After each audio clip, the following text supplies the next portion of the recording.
ये है ईरान, दुनिया की कदीम तरीन सिविलाइजेशंस में से एक। पिछले करीबन 500 सालों से ईरान इन्हीं बॉर्डर्स के साथ दुनिया के नक्शे पर मौजूद है और शायद ही दुनिया की कोई सुपर पावर हो जिससे ईरान का टकराव ना हुआ हो, चाहे वो रोमन्स हो, अरब्स हो, मंगोल हो, तुर्क हो, रशियंस हो या फिर ब्रिटेन हो। हर एक सुपर पावर ने ईरान को फतह करने की कोशिश की है और इसकी एक बड़ी वजह तो ये थी कि ईरान दुनिया के क्रॉस रोड पर है। यही वो एक कंट्री है जो यूरोप, अफ्रीका और एशिया तीनों कॉन्टिनेंट्स को आपस में कनेक्ट करता है। आज का ईरान 7 कंट्रीज के साथ बॉर्डर शेयर करता है। ईस्टर्न साइड पर पाकिस्तान, अफगानिस्तान और तुर्कमानिस्तान के साथ और वेस्टर्न साइड पर इराक, तुर्की, आर्मेनिया और अजरबैजान के साथ। इसके अलावा ईरान को 3 समुद्रों की भी एक्सेस है। इसके नॉर्थ में कैस्पियन सी है और साउथ में पर्शियन गल्फ और गल्फ ऑफ ओमान। ईरान की सदर्न साइड पर ही दुनिया का सबसे इम्पोर्टेंट और खतरनाक पॉइंट भी है जिसे स्ट्रेट ऑफ हॉर्मुज कहते हैं। पूरी दुनिया की 20% ऑयल और गैस की सप्लाई इसी पॉइंट से गुजर कर आती है। स्ट्रेट ऑफ हॉर्मुज के पास ये 7 आइलैंड्स भी 1970 से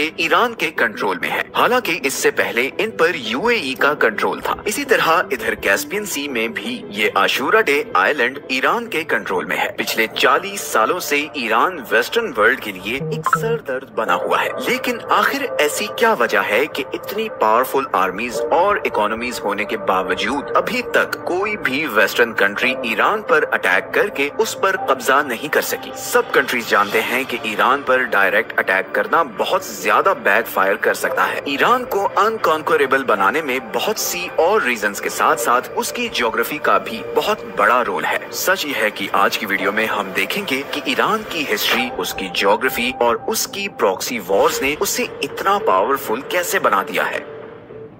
सबसे पहले हम ईरान की ज्योग्राफी को समझते हैं। ईरान की सदर्न और वेस्टर्न साइड पर ज़ैग्रोस माउंटेन रेंज है। ईरान की कोस्ट लाइन से लेकर इराक और ऊपर तुर्की तक फैली हुई ये माउंटेन रेंज ईरान को एक जबरदस्त नेचुरल प्रोटेक्शन देती है। ये सारा एरिया बहुत ही पथरीला है और इसे क्रॉस करना बहुत ज्यादा मुश्किल है। इन पहाड़ों का ईरान को इतना फायदा है कि 1980 में जब इराक ने ईरान पर अटैक किया तो उसका प्लान ये था कि एक तो वो यहाँ खुजिस्तान के ऑयल रिच सूबे पर कब्जा कर ले और फिर यहाँ से आगे ईरान के बाकी शहरों पर भी कब्जा करके ईरानियन रेवोल्यूशन को कुचल दे, क्योंकि सब अरब कंट्रीज डरे हुए थे कि ईरानियन रेवोल्यूशन के असरात बाकी अरब तक न फैल जाएं। मगर इराकी आर्मीज 2 सालों में सिर्फ इधर खुजिस्तान तक ही पहुंच सकी। उन्होंने बहुत कोशिश की कि वो ज़ैग्रोस के पहाड़ों को क्रॉस करके ईरान पर कब्जा कर सके, मगर उन्हें कामयाबी नहीं मिली और फिर इवेंचुअली ईरान इराकी फोर्सेस को पीछे धकेलता हुआ इराक के अंदर तक घुस गया। मगर यहाँ पर ईरान को भी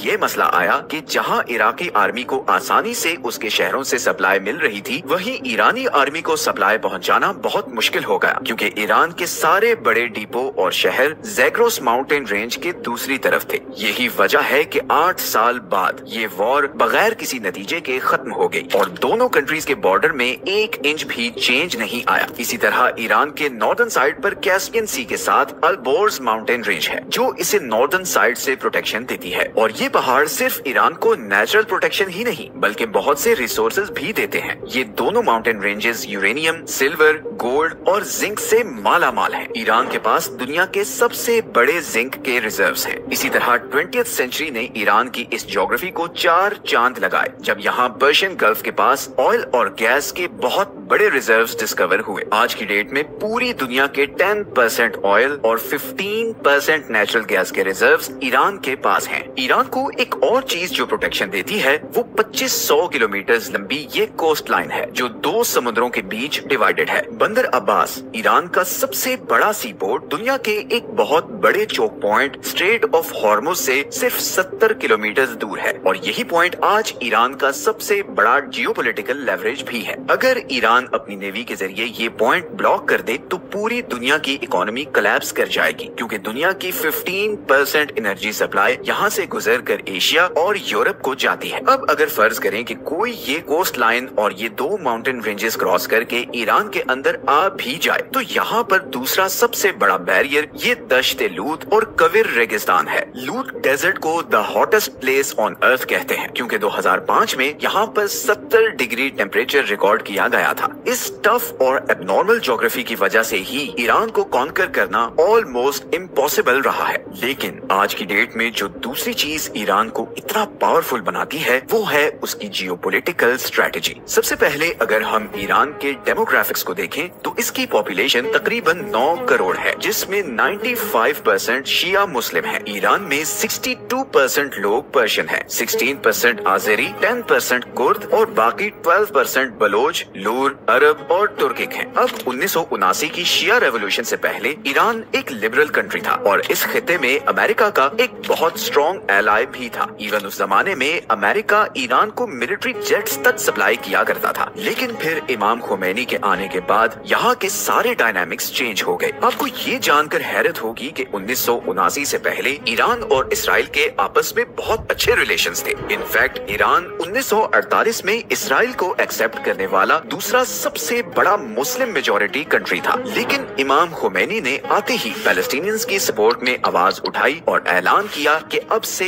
इसराइल ईरान का नंबर 1 एनिमी है। तेहरान ने इसराइल के साथ सारे डिप्लोमेटिक टाइज खत्म कर दिए। इसराइल जाने वाली सारी फ्लाइट्स कैंसिल कर दी गयी और तेहरान में मौजूद इसराइली एम्बेसी को पैलेस्टीनियन एम्बेसी में कन्वर्ट कर दिया गया। इसका सबसे पहला नतीजा तो ये हुआ कि इसराइल के साथ साथ ईरान के अमेरिका के साथ भी ताल्लुकात खराब होना शुरू हो गए। लेकिन ताल्लुकात की ये खराबी सिर्फ इसराइल और अमेरिका तक ही नहीं रही, बल्कि ईरान के गिर्द मौजूद सारी अरब स्टेट्स भी शिया रेवोल्यूशन के बाद अलर्ट हो चुकी थी। वो सब इस बात से खौफजदा थे कि कहीं ईरान की आइडियोलॉजी इधर अरब स्टेट्स तक ना पहुंच जाए और इसके नतीजे में उनकी किंगडम्स को अच्छा खासा नुकसान पहुंच सकता है। बिकॉज इन सब अरब स्टेट्स में बादशाहत थी। 1980 में इन्हीं सब अरब स्टेट्स ने मिलकर सद्दाम हुसैन को ईरान पर अटैक करने के लिए बैक किया था। यहीं पर ईरान को भी समझ आ गई कि अगर उसने सरवाइव करना है तो उसे अपनी आइडियोलॉजी को बाहर दूसरे कंट्रीज तक पहुंचाना होगा, क्योंकि उसके और उसके सबसे बड़े दुश्मन इसराइल के बीच ये सारे अरब कंट्रीज हैं जो उसके सख्त खिलाफ हैं। इसीलिए उसे कुछ ऐसा करना होगा कि इसराइल से दूर होने के बावजूद वो उसको थ्रेट कर सके। और यहीं पर ईरान ने ऐसे सारे ग्रुप्स को सपोर्ट करना शुरू किया जो एंटी इसराइल या एंटी ज़ायनिस्ट्स थे, जैसे कि पैलेस्टाइन में हमास, लेबनान में हिजबुल्लाह, सीरिया में फातिमियून ब्रिगेड, इराक में अल बदर और यमन में हौसी। इस सारे नेटवर्क को द एक्सेस ऑफ रेजिस्टेंस कहा जाता है और इसी नेटवर्क के जरिए ईरान इसराइल और इवन अरब कंट्रीज पर भी प्रेशर रखता है कि वो ईरान के खिलाफ कोई भी कदम उठाने से पहले 1000 बार सोचें। इसीलिए जब इसराइल ने गजा पर बम्बार्डमेंट शुरू की तो इधर लेबनान से हिजबुल्लाह ने इसराइल पर मिसाइल फायर किए और यहाँ यमनी हौसियों ने रेड सी से गुजरने वाले इसराइली और अमेरिकन शिप्स को ड्रोन से टारगेट करना शुरू कर दिया। ईरान की इसी प्रॉक्सी वॉरफेयर स्ट्रेटजी ने उसे काफी डेंजरस बना दिया है। अब वॉरफेयर स्ट्रेटजी की बात हो ही रही है तो ईरान की ड्रोन टेक्नोलॉजी का जिक्र करना बहुत जरूरी है। जनवरी 2024 में जब हौसियों की तरफ से यहाँ से गुजरने वाले कंटेनर्स पर लगातार ड्रोन अटैक्स किए जा रहे थे, तब फ्रांस ने यमन के शाहिद ड्रोन को गिराने के लिए